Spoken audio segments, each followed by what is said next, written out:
Bonjour et salut une fois de plus mes bien-aimés. Je vous salue tous au nom du Seigneur Jésus-Christ Nazareth. Aujourd'hui mes bien-aimés, on va parler de l'impudicité. On va tirer notre parole dans le livre de 1 Corinthiens 6, versets 15 à 18.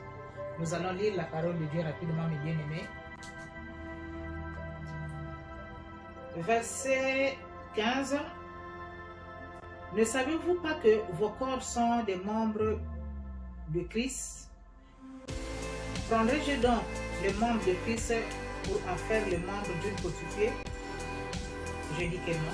Ça, c'est moi qui réponds non. Loin de là, savez-vous pas que celui qui s'attache à la prostituée est un seul corps avec elle? Car, est-il dit, les deux deviendront une seule chair. Le verset 17. Mais celui qui s'attache à Dieu, au Seigneur, celui qui s'attache au Seigneur est avec lui un seul esprit. C'est là où le verset 18 nous dit, mes bien-aimés, fuyez l'impudicité. Quelques autres péchés qu'un homme commette, ce péché est hors du corps. Mais celui qui se livre à l'impudicité pêche contre son propre corps. Amen. Mes bien-aimés, aujourd'hui, la parole de Dieu est en train de nous dire, mes bien-aimés, de fuir l'impudicité, c'est-à-dire les gens qui n'ont pas le contrôle sexuel en eux-mêmes devant la femme, que ce soit ta femme ou pas, tu trembles, il fallait que toi, tu sois avec cette femme devant l'homme qui ne t'appartient pas, ou bien ton homme, tu trembles, il fallait que toi, tu sois avec l'homme, et après avoir parfois sorti avec l'homme, c'est-à-dire les gens qui n'ont pas le contrôle personnel d'eux-mêmes. À n'importe quand, à n'importe quel moment, la personne veut rester avec une femme, c'est-à-dire n'importe quelle femme qu'il va trouver dans la route, n'importe quel homme la personne va trouver dans son chemin, la femme tombe avec l'homme, ou bien l'homme tombe avec la femme. Et la Bible nous dit ici, mes bien-aimés, de fuir l'impudicité, parce que l'impudicité a beaucoup de conséquences graves dans la vie de l'homme. Quand vous commettez l'impudicité, la Bible nous dit quand tu vois l'impudicité, ne résistez pas devant l'impudicité, ne soyez pas des impudiques. C'est-à-dire les hommes qui n'ont pas le contrôle en eux, les femmes qui n'ont pas le contrôle en eux-mêmes. N'importe quel homme qui vient, qui se présente devant toi, ma soeur, tu dis oui. N'importe quelle femme, mon frère, que tu vas voir dans la route, il fallait que toi, tu sois là. Mais la Bible est en train d'interdire cette façon, cette manière de vivre. Parce que la Bible, Dieu savait que l'impudicité, mes bien-aimés, avait beaucoup de conséquences dans la vie de l'homme. La première conséquence que l'impudicité apporte dans la vie de l'homme, mes bien-aimés, c'est de te couper le contact avec Dieu. Parce qu'un homme qui n'a pas de maîtrise, bien l'homme qui court derrière n'importe quelle femme, bien une femme qui court derrière n'importe quel homme bien-aimé, ça te met dans l'addiction. Et quand tu es dans l'addiction, la présence de Dieu n'est pas avec toi. Les conséquences de l'impudicité ici, mes bien-aimés, apportent la mort. J'en ai déjà vu, mes bien-aimés, les hommes, les femmes qui partagent les hommes, c'est-à-dire une femme parfois qui est mariée, elle est dans la maison de l'homme, mais elle a encore une double vie avec un autre homme. J'en ai déjà vu les femmes qui sont dans la maison d'un homme, mariées officiellement avec un homme, mais qui est encore mariée encore dans les autres villes, dans les autres pays. C'est vice-versa, que ce soit homme, que ce soit femme. Et la Bible nous dit ici, mes bien-aimés, quand tu partages ton corps avec une prostituée, aussitôt tu deviens prostituée. Que ce soit toi la femme, que ce soit ton homme. Cela veut dire que quand tu partages la vie dans ton impudicité, tu pars t'accoupler avec une femme qui est voleuse, ou bien avec un homme qui est voleur, aussitôt vous partagez les mêmes esprits, tu deviens aussi voleuse, mais tu deviens aussi voleur. Donc, si tu te croises avec une sirène dans la route, ou bien un sorcier, tu t'accouples avec elle. Aussitôt tu deviens sorcière, aussitôt tu deviens sirène. Sans te rendre compte. Parfois, tu n'avais pas l'habitude de mentir, mais tu commences maintenant à mentir. Parfois, tu n'avais pas l'habitude de voler, mais tu commences maintenant à voler. Parfois, tu n'avais pas l'habitude de parler des gens, mais aussitôt tu changes l'attitude. Parce que l'esprit là que tu es parti ramasser dans les publicités là où tu es passé là, il rentre. Si tu te passes avec une sirène, le sirène une femme sirène, bien un homme sirène, il y a des mensonges en lui, il y a des mensonges en elle. C'est des personnes qui ne sont pas... C'est des personnes qui ne sont pas tranquilles, des sirènes là. Et toi tu vas, tu t'accouples avec une personne comme ça, qui est dans la sorcellerie, qui sort la nuit pour aller tuer, pour aller détruire. Aussitôt, ton esprit devient aussi sorcier. Donc la personne a même le pouvoir, mon frère, ma soeur, de t'utiliser la nuit. Si elle veut dormir, elle va dire qu'il y a la personne là, le corps là, comme on s'est accouplé avec lui dans l'impudicité, elle aussi elle devient sorcière. Moi, ou bien lui aussi, il devient sorcier. Je vais utiliser son corps là pour aller détruire et pour aller tuer. Parce que l'homme, tu dois avoir le contrôle de soi avant de tomber avec n'importe quelle femme, avant de tomber avec n'importe quelle fille, bien quelle femme, bien quel homme. Vice versa. Tu dois avoir le contrôle, ma soeur, tu dois avoir le contrôle, ma soeur, surtout quand tu connais Seigneur Jésus-Christ Nazareth comme Seigneur et Sauveur. Et surtout que si cette parole-là était déjà passée dans tes oreilles, tu dois avoir le maîtrise. La Bible nous dit, les bien-aimés, de fuir l'impudicité. Il y a les hommes, il y a les femmes, les bien-aimés, qui ont commis l'impudicité, qui ont laissé leur famille aujourd'hui là, sont déjà enterrés, sont déjà morts à cause de l'impudicité. À cause du manque de maîtrise de soi devant la femme, bien devant l'homme. Nombreux ont déjà mangé la terre. Nombreux la terre ont déjà mangé à cause de l'impudicité. Combien de personnes, mes bien-aimés, combien de femmes, combien de hommes mariés, officiellement bien mariés, qui ont des familles, ils ont laissé leur femme, ils ont laissé leur mari dans la maison, partir juste dehors pour aller commettre les publicités, il est tombé dans le sida, il est tombé dans le sida, il a donné encore la maladie dans la maison. Et aujourd'hui, les enfants se retrouvent des orphelins, des orphelines. Pas de père, pas de mère. Pourquoi? À cause du manque de maîtrise de soi devant la sexualité. Mon frère, ma soeur, change ta façon de faire. La Bible nous dit de fuir l'impudicité, de peur que tu tombes dans la prostitution et que tu deviens sorcier, ou bien tu deviens adultère, ou bien tu deviens voleur ou voleuse, ou bien la vie que Dieu avait réservée pour toi de faire, que ça change en mal à cause de l'impudicité. J'en ai déjà vu, mes bien-aimés, les amis qui ont commis l'impudicité, qui avaient des hommes dans la maison, qui sont partis commettre l'impudicité hors de leur maison, à côté de la maladie. Aujourd'hui, là, ils sont enterrés. J'avais ma propre cuisine, mes bien-aimés, beaucoup des années passées. Elle vivait dans notre capitale et elle venait souvent dans notre ville natale.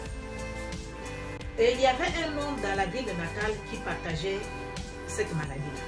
Tout le monde dans la ville savait que le gars-là, il avait le sida, il était malade. Il était derrière chaque femme de bien-aimé. Il avait sa voiture, il avait ses petits, qu'on appelle nous les céciliens, les petits de confiance. Il en avait au moins 4 dans la ville, il est 3. Donc il avait toujours 3 petits ou bien 4 petits dans la voiture. Et chaque vol qui va quitter notre capitale, la personne était là à l'aéroport avec sa voiture, avec ses petits. Donc dès qu'il y a une belle femme qui descend, qui veut prendre le taxi, ou celui qui va te proposer pour aller te déposer, pour pouvoir là où tu vas vivre, ou là où tu vas aller vivre, ou bien ils vont suivre le taxi jusqu'à chez toi dans la maison. Il avait 2 femmes, je ne sais pas 2 ou 3 femmes dans le temps. Mais notre ville était dans ses mains. Combien de femmes bien aimées, combien de femmes ont mangé la terre à cause de cet homme? Et le jour-là, ma cousine est venue, quand elle est arrivée dans la ville, elle est partie là où elle était logée. Après le soir, Je vois comme ça là vers 18h, c'est elle. On savait qu'elle va venir. Et le soir vers 18h, c'est elle qui vient avec le gars dans la voiture. Mon cœur là, de bien aimé, c'est sûr que c'est tombé dedans. C'est tombé, ouh, et puis c'est remonté encore. C'est-à-dire, je ne sais même pas comment expliquer, comment j'avais senti le jour. Et c'est sûr que le gars avait su. C'est sûr que le gars avait remarqué comment j'avais agi bien. Si je ne sais pas si j'avais fermé le fond, ni si j'étais étonné, je me rappelle même plus. Je me rappelle même plus. Et ma cousine est rentrée, toute pépante là, et souriante, et tout, j'ai dit, pour moi là, c'est fini. Dès qu'elle est rentrée dans la maison, on est parti d'abord s'embrasser, elle est rentrée dans la maison. La première nouvelle que je lui ai donnée, tu vois, tu sais quoi? Le gars là ne sait même pas de sortir avec lui parce que là, notre ville là est entre ses mains. Tout le monde connaît que le gars là est en train de partager. Et elle m'avait même pas entendu finir ma parole. Non, non, non, non, non, non, non, non. Les gens sont en train de mentir contre lui. Je connais sa copine telle là-bas. Sa copine là est vivante. Je connais sa copine telle là-bas. Moi, j'ai dit que tu connais sa copine telle là-bas est vivante. La copine telle là-bas est vivante. Qu'est-ce que tu es parti faire là-bas? Toi, qu'est-ce que tu es parti faire là-bas? Oh, non.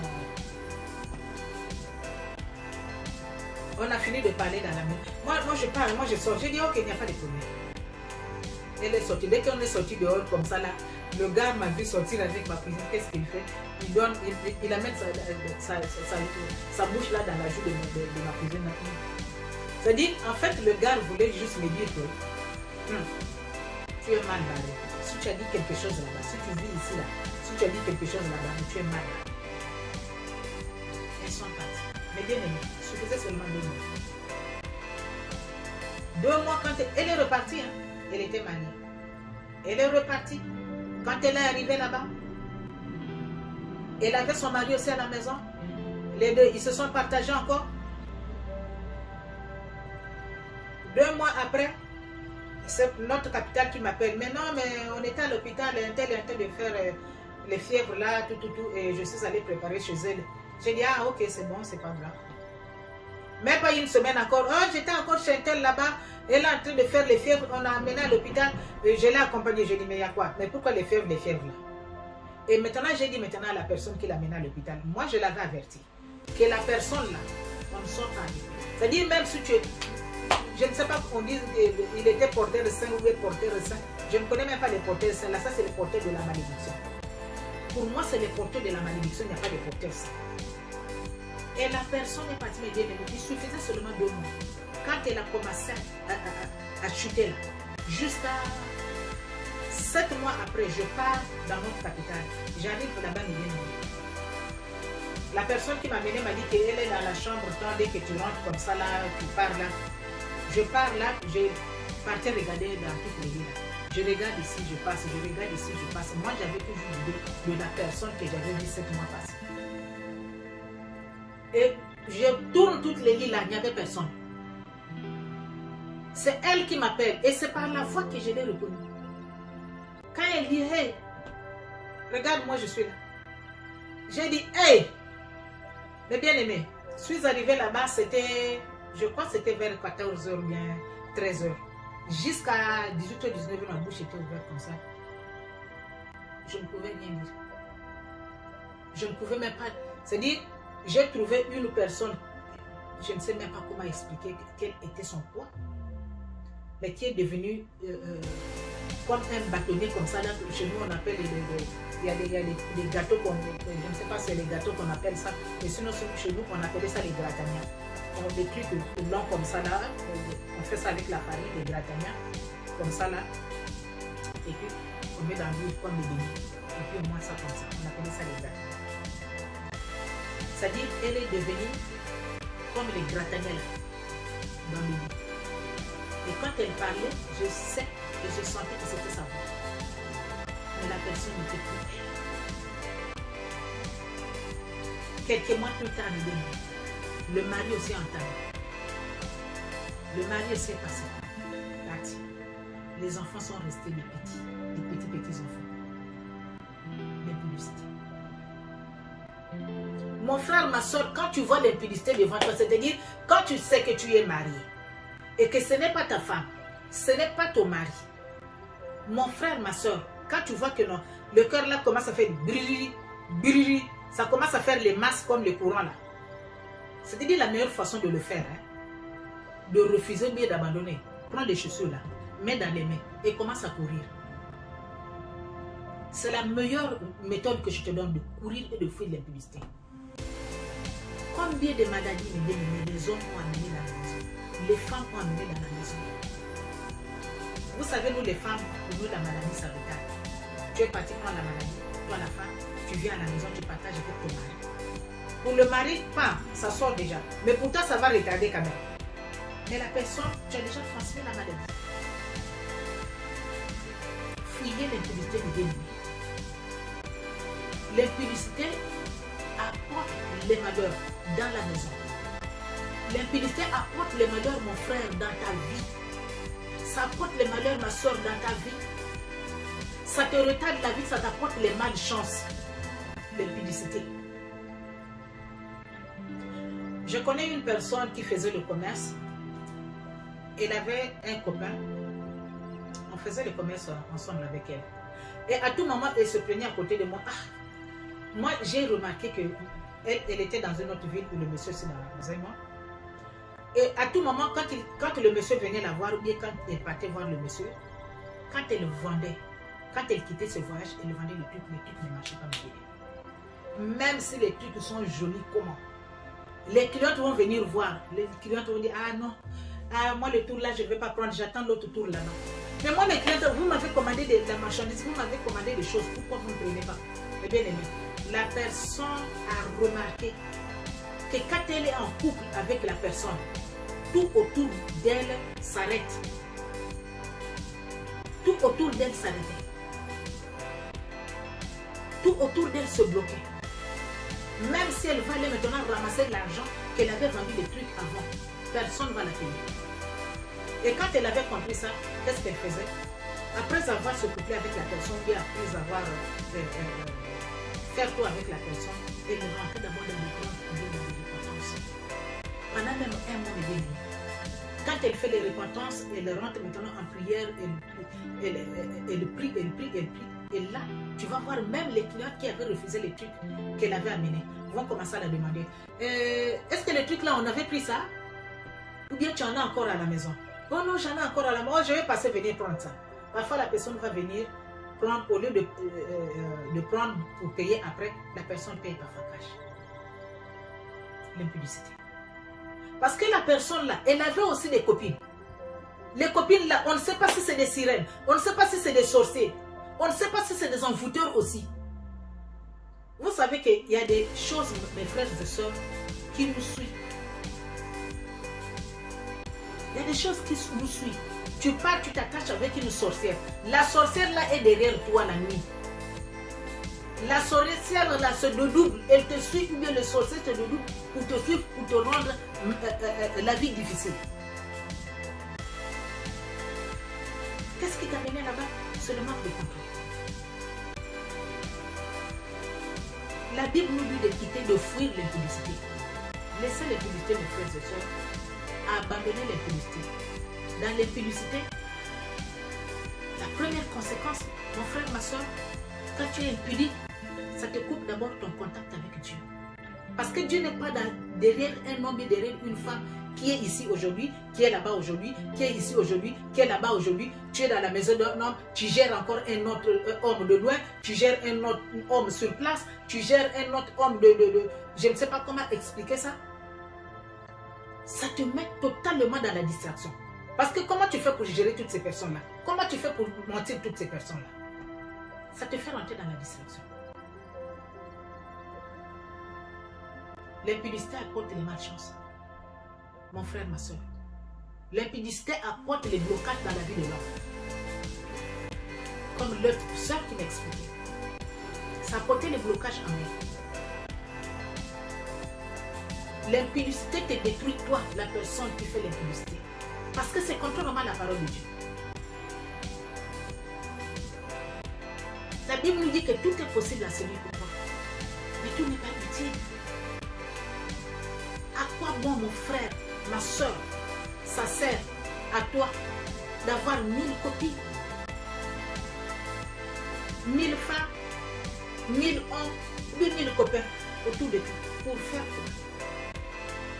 Pour avoir l'argent pour acheter les habits, tu es sûr? Ou bien il y a un esprit derrière l'esprit de l'impudicité que tu as. Essaie de penser, essaie de réfléchir. Essaie de penser, ma soeur, essaie de réfléchir. Qu'est-ce qui est derrière l'impudicité que tu as? Qu'est-ce qui est derrière le manque de contrôle que tu as? Quand tu arrives chez une famille, tu veux sortir avec toutes les femmes que tu trouves dans la famille de ton vie. Tu trouves les nièces, tu veux sortir avec les nièces. Tu trouves les soeurs, tu veux sortir avec les soeurs. Tu trouves les tantes, tu veux sortir avec tout le monde. Le manque de contrôle de soi devant la sexualité. Laisse ça, mon frère. Ça va t'amener nulle part. Ça va t'amener nulle part. Et surtout que si tu es chrétien ou bien tu es chrétien, l'impudicité va t'amener toi. L'impudicité va t'amener où, mon frère? Tu travailles ton argent, ma soeur. Tu travailles ton argent, mon frère. L'argent de l'homme que tu cherches, l'argent de la femme que tu cherches, tu ne crois pas seulement pour toi. Évite l'impudicité. L'impudicité va t'amener à la mort. Il n'y a rien de bon dans l'impudicité, mon frère, ma soeur. Tout est possible, mais tout n'est pas utile. D'avoir le monde entre tes mains et de perdre ta vie, de perdre ton salut. Tout n'est pas utile. Essaie de penser à toi-même, mon frère, ma soeur. Hier, quand il y avait le sida, aujourd'hui, je ne sais pas comment ça se passe. Maintenant, peut-être qu'il y a les médicaments qui ont en train de retarder ça. Mais bien aimé, quand le sida est sorti, combien de personnes ont perdu leur vie? Combien de personnes, combien des enfants ont grandi seuls jusqu'à aujourd'hui, là, mes bien-aimés? Pas des parents. À cause de l'impudicité, de l'homme ou de la femme qui a pris la maladie de l'autre, qui a mené dans la maison. À cause du manque de contrôle de la personne. Fouillez l'impudicité, fouillez l'impudicité. Quand vous voyez l'impudicité, ce n'est pas ta femme, ce n'est pas ton mari. Trouve le temps, mon frère, ma soeur, de prendre même les chaussures là, de mettre dans le pied, dans le nez, et commence à courir. Contente-toi de ce que tu as. Ton mari qui est avec toi, ou ta femme qui est avec toi. Mais si tu es ici, tu es là-bas, tu es ici, tu es là-bas, mon frère, sache-le, que la personne là, si la personne a compris que non, quand elle a besoin de toi, bien quand il a besoin de toi, tu n'es pas présente, bien tu n'es pas présent, sache-le que la personne aussi cherche aussi ailleurs. Et là-bas ailleurs aussi, elle cherche aussi ailleurs. Là-bas ailleurs aussi, elle cherche aussi, bien il cherche aussi ailleurs. Voilà comment la maladie est en train de se transmettre dans la vie des enfants de Dieu ou dans nos vies. Évitez l'impudicité, mes bien-aimés. Courez et fouillez l'impudicité. C'est ce que Dieu nous demande. Que tout n'est pas utile. Ça ne sert à rien d'avoir le monde, toutes les femmes dans tes mains et tous les hommes dans tes mains. Ce n'est pas ça qui fait que tu sois ce que tu es. Ce qui fait que tu sois ce que tu es, c'est la respiration et la force que Dieu te donne. Chaque matin et chaque jour quand tu dors du Dieu. Change ta façon de faire, mon frère, ma soeur. Change ta façon de faire et de voir des choses. Mon frère, ma soeur, fouillez l'impudicité. L'impudicité apporte rien. L'impudicité apporte, mon frère, ma soeur, les malchances dans la maison, dans la vie. L'impudicité amène des blocages, ça amène des freinages dans la vie de l'homme. L'impudicité, mon frère, ma soeur, ça te fait connecter avec le ténèbre, avec le mal. Fouillez l'impudicité. Et une fois de plus, mes bien-aimés, fouillez l'impudicité. Que le Seigneur vous bénisse. Que le Dieu d'Abraham, d'Isaac et de Jacob vous visite dans vos maisons. Mon frère, ma soeur, toi qui vas regarder ces vidéos, que le Seigneur Dieu te visite et qu'il te délivre de l'impudicité. l'impudicité qui a amené les blocages, les freinages, le mal dans ta vie, le manque de contrôle que tu as devant la femme ou bien devant l'homme. Que le Seigneur Jésus-Christ de Nazareth te sauve, te délivre de ça. Au nom de Jésus. Et que la gloire du Seigneur lui soit rendue. Merci beaucoup. Soyez bénis, mes bien-aimés. Que la gloire, l'honneur et la gloire soient à Jésus-Christ de Nazareth. Merci encore une fois de plus. Abonnez-vous massivement à la chaîne Femme Forte TV News. Partagez, likez la vidéo et que le bon Dieu vous bénisse.